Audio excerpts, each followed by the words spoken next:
తెలంగాణ పల్లెల్లో ఊదే తాళ గొంతులో ఓ రణగర్జన దాగి ఉండేది. నర్తనంలో శివుడు తాండవించాలనిపించేలా ఓ నాట్యం, అదే పేరిని శివతాండవం. ఈరోజు మనం తెలుసుకోబోయేది శివునికి అంకితం చేసే ఈ యుద్ధ నాట్యం ఎలా పుట్టింది, ఎందుకు కనుమరుగైపోయింది, ఇప్పుడు ఏ స్థితిలో ఉంది. ముందుగా మన గెట్ వేద ఛానల్కు స్వాగతం.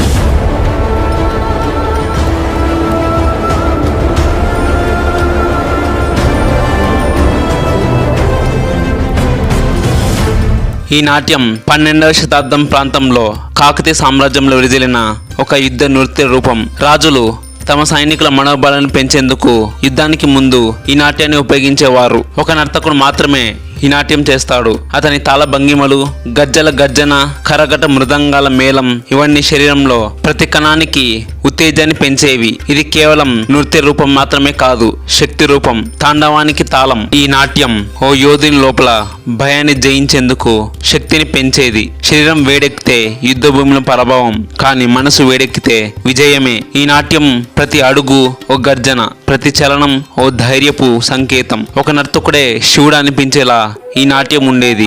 కాకతీయుల పతనం తర్వాత రాజ్యాలు మారాయి, సాంప్రదాయాలు విడిపోయాయి, పేరిని నాట్యం కూడా కనుమరగడం మొదలైంది. ఆ తర్వాత వచ్చిన బ్రిటిష్ పాలనలో సాంప్రదాయ యుద్ధ కళలు విస్మృతమయ్యాయి. కానీ ఆశ కన్నపట్నంగా ఉండేది. నాట్యాచార్య రంగ నటరాజు రామకృష్ణ గారు పురాణాలు, శాసనాలు, శిల్పాధారంగా నాట్యాన్ని తిరిగి వెలికి తీశారు. మణుగురు శాసనాల్లో, రామప్ప దేవం శిల్పాలలో పేరిని నాట్యం కూడా స్పష్టంగా పేర్కొనబడింది. వాటిని ఆధారంగా తీసుకొని ఈయన నాట్యశాస్త్రాన్ని పునః ప్రారంభించారు. నేడు కొందరు నాట్య గురువుల శ్రద్ధ వల్ల ఇది కొన్ని నాట్య పాఠశాలలు నేర్పబడుతుంది. యువ నర్తకులు దీని సాధన చేస్తున్నారు. తెలంగాణ ప్రభుత్వం ఆధ్వర్యంలో కూడా తెలంగాణ సాంస్కృతిక మహోత్సవాలు, బతుకమ్మ పండుగ, బోనాల జాతరలలో ఈ నాట్యం ప్రదర్శించబడుతుంది. నాట్యం పరిమిత ప్రాంతాల్లో మాత్రమే ప్రాచుర్యం పొందింది. అందుకే ఇది మన బాధ్యత. ఈ కఠిన కళను తర్వాత తరాలకు అందించాలి. పేరిని నాట్యం వల్ల కలిగే ఉత్సాహం, ప్రేరణ, భక్తి ఇవన్నీ కొత్త తరంకి